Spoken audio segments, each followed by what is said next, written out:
압살롬이 양털을 깎는 일이 있음에 압살롬이 왕의 모든 아들을 초청하고, 좀 있으면 이 압살롬이 그 자기 큰형에게 복수를 하는데요, 자기 여동생이 암논에게 강간을 당하고 2년이 흘렀습니다. 복수를 실행하기까지 만 2년이 흘렀음을 말씀에서 알려주고 있어요.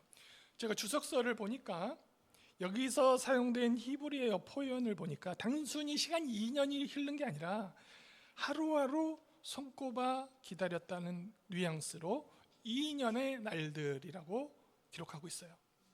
압살롬은 그 730일 동안 단 한순간도 암논에 대한 복수를 잊지 않고 손꼽아서 그 날들을 기다린 것입니다.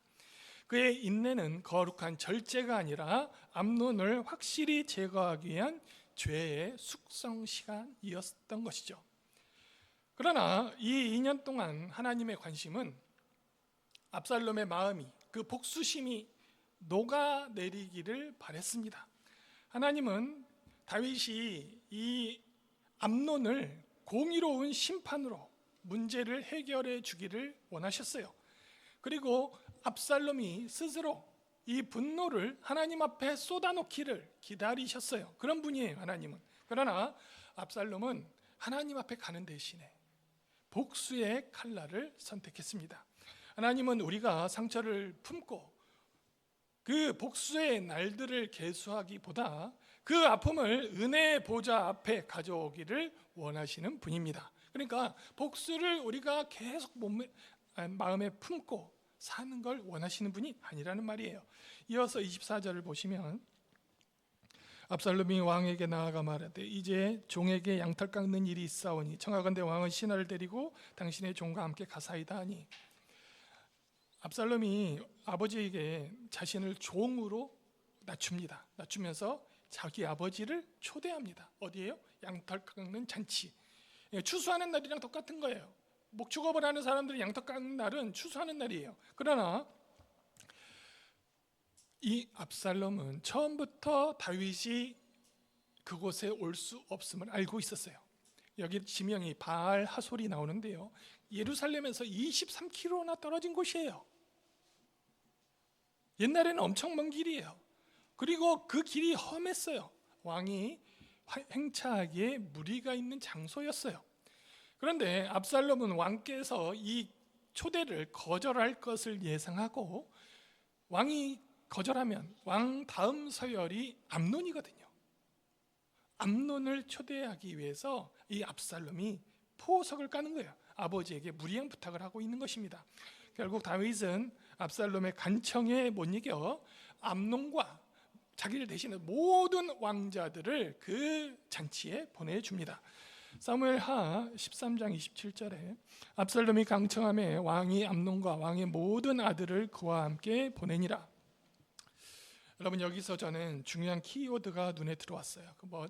어떤 거냐면 보내다라는 동사예요. 보내다. 사무엘하 11장에서 보면은 다윗은 자기 권력을 이용해서 계속 사람들을 보냈어요. 사람을 보내서 밧세바가 누군지 알아보게 했어요.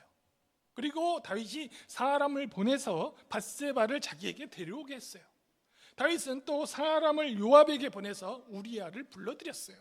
이 다윗의 권력이 정점에 있을 때 그는 계속 자기 권력을 이용해서 사람을 보냈어요. 이 단어는 다윗 권력의 힘을 보여주고 있었어요. 그러나 이 다윗 권력에 누수가 발생하고, 다윗이 죄를 지은 다음부터 다윗 권력에 누수가 발생하고, 이제 이 단어는 비극의 도구로 여기서 쓰이고 있어요. 다윗은 자신이 주도적으로 아들들을, 왕자들을 압살롬 추수하는 데 보냈다고 생각했으나 실상은 압살롬의 치밀한 각본에 이 아버지가 노란하고 있는 거예요. 이것은 하나님의 인도하심을 벗어난 인간들의 권력이 얼마나 취약한 것인지를 하나님께서 우리에게 엄중하게 경고하는 것입니다. 성도 여러분, 하나님의 품 안에 계셔야 합니다. 하나님을 떠난 순간 모든 것이 내 인생에서 조금씩 꼬이고 그 결말은 항상 좋지가 못합니다. 하나님 안에 계실 때 일들이 술술술 풀리는 거예요. 지금이라도 돌이켜서 하나님 안에 머무시는 여러분 되시기를 바랍니다. 사무엘하 13장 28절. 압살롬이 이미 그 종들에게 명령하여 이르기를 너희는 이제 암논의 마음이 포도주로 즐거워할 때를 자세히 보다가 내가 너희에게 암논을 치라 하거든 그를 죽이라 두려워하지 말라 내가 너희에게 명령한 것이 아니냐 너희는 담대히 용기를 내라 하는지라. 압살롬은 암논이 가장 방심한 순간 포도주로 이게 술기가 좀 올라왔을 때 마음이 즐거울 때 축제의 정점이 있을 때 그를 살해하라고 명령합니다. 만찬 자리에서 최고의 순간에 서로 웃고 즐기고 마시고 즐거울 때 가장 신뢰할 때 압살롬은 그 신뢰를 배반하는 기회로 삼았습니다. 특히 압살롬은 종들에게 용기를 내라고 명령을 하면서 담대히라는 표현을 써요. 이 단어 담대히는 고대 이스라엘에서 하나님을 경외하고 거룩한 자들이 쓰는 용어였어요. 하나님을 믿는 자들이 쓰는 담대함 속에는 그런 의미가 있어요. 압살롬은 형제 살인이라는 악행을 하면서 마치 이것이 정의로운 복수, 정의로운 과업인 것처럼 포장해서 종들에게 담대히 용기를 내라고 말하고 있어요. 사랑하는 성도 여러분, 하나님은 종종 우리에게 담대하라고 명령하셨습니다. 그 담대함, 거룩함, 하나님의 일들을 할 때 쓰는 단어예요. 여러분의 사업장에서도 마찬가지입니다. 여러분이 갑에게 휘둘리지 않고 담대하시기 바랍니다. 하나님이 함께 하시면 담대하세요. 그런데 여기 압살롬은 나쁜 일을 시키면서 담대할 것을 명했습니다. 자신의 복수에 하나님을 끌어다가 그 이름을 쓰는 거예요. 여러분, 자신의 복수에 하나님을 끌어다 쓰는 자들은 결코 용서받지 못합니다. 하나님은 다 자기 이름을 쓰는 것을 기억하고 계세요. 망령되이 자신의 이름을 언급하는 자들을 결코 용서하지 않습니다. 그런 자들에게, 그런 자들 때문에 하나님을 전하는 복음이 막히는 거예요. 명심하시기 바랍니다. 만약 여러분 자신이 없다면, 정직하게 떳떳하게 살 만한 자신이 없다면 하나님의 이름을 들먹이지 마세요. 내가 하는 일에, 내가 거룩하게 살 자신이 없으면 자신이 하는 일에 하나님의 이름을 갖다 붙이지 마세요. 그렇게 하면 하나님이 다 기억하세요. 이어서 사무엘하 13장 30절에서 32절을 봅니다. 그들이 아직 길에 있을 때 압살롬이 왕의 모든 아들들을 죽이고 하나도 남기지 아니하였다는 소문이 다윗에게 이르매 다윗의 형 시므야의 아들 요나답이 대답하여 이르되 오직 암논만 죽었으리이다. 이 말씀은 요나답이 나오는데요, 요나답이 이 숨은 주인공입니다. 그는 암논에게 큰아들 암논이 다말을 짝사랑하는 것을 보고 이 요나답이 어떤 계략을 알려줘요. 그 계략을 듣고 이 암논은 치밀하게 준비를 해가지고 아버지를 불러들여서 아버지한테 허락을 받아서 이 다말을 범하거든요. 자, 이 요나답이 압살롬의 복수를 예견하면서 다윗 앞에서 다른 왕자 죽지 않았을 것입니다. 오직 압살롬만 죽었을 것입니다 하면서 자기의 지혜를 다윗 왕에게 과시를 합니다. 왕자들이 죽었다는 절망적인 소문을 다윗이 듣고 신하들과 함께 좌절했거든요. 그때 이 요나답이 딱 나타나서 왕이시여 왕자들은 무사할 것입니다를 알려줘요. 그러면서 왕의 신임을 얻으려고 합니다. 요나답의 지혜는 사람을 살리는 지혜가 아니라 권력의 흐름을 읽고 자신의 이익을 극대화하는 세상적인 지혜였습니다. 그러나 여러분, 이후의 성경을 보면은 그는 어떤 권력도 누리지 못합니다. 세상적인 지혜는 결코 성공할 수가 없어요. 모든 권세는 하나님께 달려 있는 거예요. 스스로 지혜 있다고 자만하는 여러분, 명심하시기 바랍니다. 세상적인 지혜는 연기처럼 사라지고 재만 남아요. 그러나 하나님의 지혜는 영광이 남고 영원히 빛처럼 빛나는 것이 하나님의 지혜입니다. 이를 명심하시고 하나님의 지혜를 사모하시기 바랍니다. 이어서 사무엘하 13장 36절 39절. 왕이 모든 신하와 더불어 심히 통곡하니라. 다윗 왕의 마음이 압살롬을 향하여 간절하니 암논은 이미 죽었으므로 왕이 위로를 받았음이더라. 다윗은 큰아들이 죽었잖아요. 옷을 찢고 통곡을 합니다.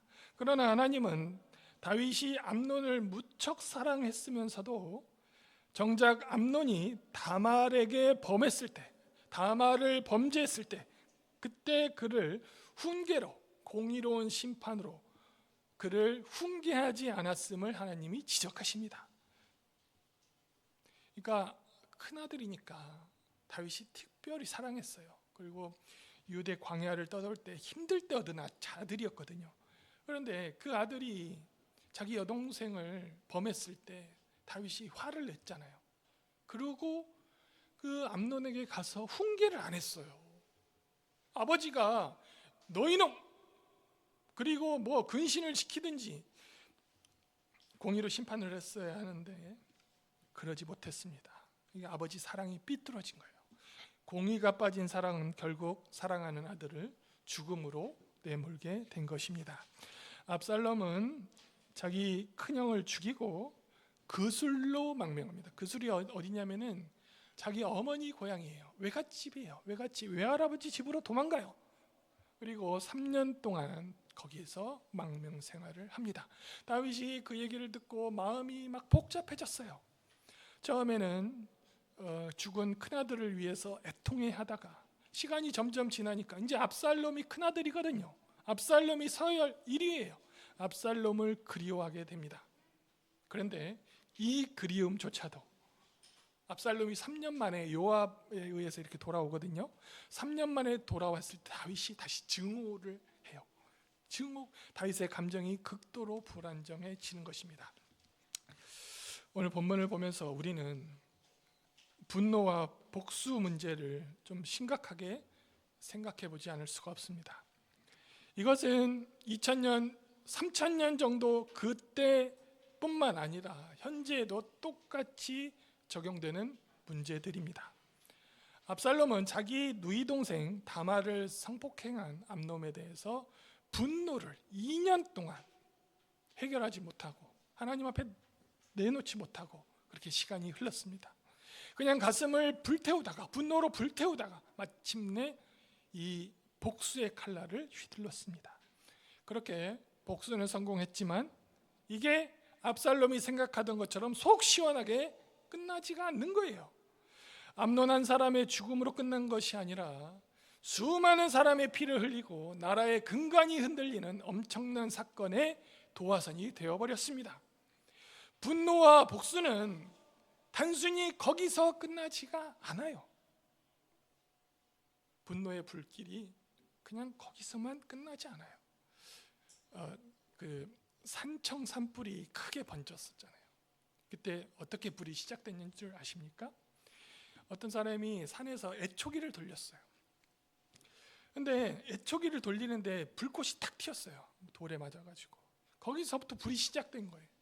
그 작은 불씨가 산청에서 하동으로 번지고 진주로 벌리고 지리산까지 10일 동안 바람을 타고 경남 일대를 완전히 파괴하는 파괴력을 일으켰습니다. 분노가 똑같아요. 그래서 하나님은 우리의 분노 문제를 심각하게 보시는 겁니다. 분노가 불씨가 된다 이거예요. 그 불씨가 우리의 삶을 통째로 태워버릴 수가 있어요. 크리스천이 된 뒤에도 우리는 종종 이 분노의 문제와 씨름을 합니다.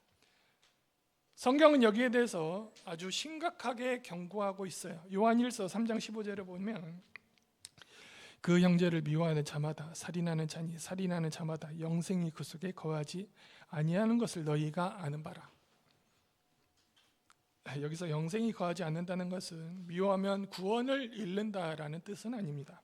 하지만 형제를 향한 증오심을 해결하지 않는 사람은 마치 그 내면에 하나님이 안 계신 것처럼 산다는 말이에요. 크리스천들이 가장 크리스천 같지 않을 때가 언제냐면 자기 형제를 향한 분노, 그 분노를 가슴에 품고 있을 때 크리스천이 크리스천 같지가 않는 거예요. 그때는 그리스도의 향기가 아니라 마귀의 향기가 그 사람에게서 풍겨나가요. 마태복음 5장에서도 예수님은 형제에게 분노하는 자마다 심판을 받게 될 것이라고 하셨고, 예배를 드리다가 원망이 들을 만한 일이 생각나거든 나가서, 예배 중간에 나가서 그 형제와 화목하고 다시 와서 예배를 드리라고 하셨어요. 세상 사람들은 똑같이 갚아주는 것이 정의라고 생각하지만 예수님은 절대 복수의 칼날을 휘둘러서는 안 된다고 말씀하십니다. 칼을 쓰는 자는 칼로 망합니다. 폭력은 또 다른 폭력을 불러오기 때문에 복수는 내가 아니라 하나님께 맡겨야 하는 것이죠. 복수는 크리스찬들의 비전이 될 수가 없습니다. 사실 압살롬의 입장에서 생각하면 정말 화가 났을 거예요. 사랑하는 누이 제일 이뻤어요. 얼마나 이뻤는지 몰라요. 다말이 사랑하는 누이를 범하고, 그 누이는 그 이후로 정말 방구석에 처박혀가지고 비참한 인생을 살았어요. 그런데 반성하지도 않고 큰아들이라고 아버지 앞에서 활개치고 다니고, 그런 인간을 용서하기가 쉽지 않았을 것입니다. 마태복음 5장 44절에 나는 너희에게 이르노니 너희 원수를 사랑하며 너희 박해하는 자를 위하여 기도하라. 원수를 사랑하는 것이 너무 어려우니까 기도하라고 하신 거예요. 기도를 해야 하나님의 힘을 얻을 수 있고 그 힘이 있어야 용서할 수가 있습니다. 마태복음 5장 45절에 이같이 한즉 하늘에 계신 너희 아버지의 아들이 되리니 이는 하나님이 그 해를 악인과 선인에게 비추시며 비를 의로운 자와 불의한 자에게 내려주심이라. 우리가 원수를 위해서 기도할 때 비로소 하나님의 자녀다운 모습을 갖게 됩니다. 부당하게 고난을 당할 때 우리는 영적인 숨고르기를 해야 합니다. 베드로전서 2장 19절에 부당하게 고난을 받아도 하나님을 생각함으로 슬픔을 참으면 이는 아름다우나. 여기서 하나님을 생각함으로라는 말은 하나님을 묵상하며 그 은혜 안에 거한다는 뜻이에요. 나쁜 사람만 바라보면 절대 용서가 안 됩니다. 내가 겪은 억울한 상황에서 예수님의 십자가를 오버랩 시켜야 합니다. 이 예수님의 십자가를 나와 내 상황에 오버랩 시켜야 합니다. 예수님이 억울한 재판을 받으셨습니다. 예수님은 체포당한 그날 질질 끌려가셔서 죽도록 맞으시고 다음날 재판을 받으셨어요. 그리고 재판 판결 받은 그날 실형이 집행되었어요. 사형이 집행되었어요. 요즘 우리가 계엄을 행한 내란 사범들 재판을 보고 있는데요, 1년이 지났잖아요. 1년이 지났는데 아직 1심도 단 한 사람도 1심이 끝나지 않았어요. 그런데 예수님은 잡히신 밤 다음날 판결받고 그날 사형 선고를 받은 거예요. 2심 3심도 없어요. 얼마나 억울한 재판입니까? 그러나 그분은 채찍질 당하고 모욕 당하고, 그러고도 그분은 다 용서하셨습니다. 분노는 인내심으로 해결하는 것이 아니라 영의 눈을 들어 십자가에 고난당하신 예수님을 볼 때 해결되는 거예요. 예수님의 사랑으로 원수를 용서하면 동시에 우리는 하나님의 정의를 믿으셔야 합니다. 우리는 원수를 용서하면서 동시에 하나님의 공의를 우리가 믿고 의지해야 합니다. 로마서 12장 19, 21절을 보면 내 사랑하는 자를 따라 너희가 친히 원수를 갚지 말고 하나님의 진노하심에 맡기라. 기록되었을 때 원수 갚는 것은 내게 있으니 내가 갚으리라 하고 주께서 말씀하시니라. 내 원수가 줄이거든 먹이고 목마르거든 마시게 하라. 그리함으로 내가 숯불을 그 머리 위에 쌓아 놓으리라. 악에게 지지 말고 선으로 악을 이리라. 용서야말로 선으로 악을 이기는 방법입니다. 내가 섣불리 정의의 칼을 휘두르면 보복의 그 굴레, 사이클은 끝나지가 않습니다. 세상에서 제일 피곤한 일이 내 손으로 원수를 갚는 일입니다. 압살롬은 이 24시간 내내 2년 동안 암논만 생각하며 그 인생을 낭비했어요. 여러분의 원수가 여러분의 소중한 시간을 붙들어 매게 두지 마시기 바랍니다. 하나님께 맡기면 하나님이 정의롭게 집행을 하십니다. 하나님이 원수를 갚아주시는 방법은 원수의 목전에서 우리에게 상을 베풀어 주시는 것입니다. 원수는 우리가 망하는 것을 보고 싶어 하지만 하나님은 오히려 우리가 더 잘되고 축복받는 것을 원수에게 보게 하셔요. 원수 앞에서 우리를 높여주시는 거예요. 다윗이 사울 왕을 죽일 기회가 2번이나 있었어요. 그러나 그는 그 원수 갚는 것을 하나님께 맡겼어요. 그랬더니 어떻게 됐습니까? 축복을 받았어요. 하지만 압살롬은 아버지의 그 마음을 이어받지 못하고 복수의 칼을 휘둘러서 그가 가진 모든 잠재력 포텐셜이 다 망가져 버렸어요. 여러분, 압살롬은 얼마나 아름다웠고 사람들에게 칭찬을 받고 흠이 없는 자라고 했어요. 백성들이 압살롬이 보기만 하면 백성들의 마음을 훔칠 정도였어요. 그리고 실세를 줬던 신하들이 압살롬을 줄줄줄 따라다녔어요. 그런 자였어요. 그런 그가 이 복수에 눈이 멀어서 얼마나 끔찍한 범죄를 저지르고 그 이후에 3년 동안 망명 갔다 돌아오잖아요. 그 다음에는 아버지를 향해서 이를 갈았어요. 그래서 왕권을 찬탈하고 결국 목숨을 잃게 됩니다. 올해가 가기 전에 여러분 마음속에 암논 같은 존재들을 다 지워버리시기 바랍니다. 말하면 여러분의 인생은 그런 사람 때문에 낭비하기에는 너무나 소중한 인생들입니다. 지워지지 않는다면 말씀 안에서, 은혜 안에서, 하나님 안에서, 예수님 안에서 머무시기 바랍니다. 그런 분노가 어느 순간 눈 녹듯이 점점 희미해지게 됩니다. 중환학교 성도 여러분, 마음속에 불같은 분노를 다 녹이시기 바랍니다. 이어서 제가 기도하겠습니다. 하나님 아버지, 오늘 압살롬을 보며 용서가 얼마나 힘든 것인지, 그러나 복수가 얼마나 어리석인 것인지 보았습니다. 혹시 압살롬의 길을 가려는 성도가 있다면 여기서 멈추고 놓아보내게 하옵소서. 그래서 하나님이 주시는 새로운 미래로 가게 하옵소서. 예수 그리스도의 이름으로 기도했습니다. 아멘.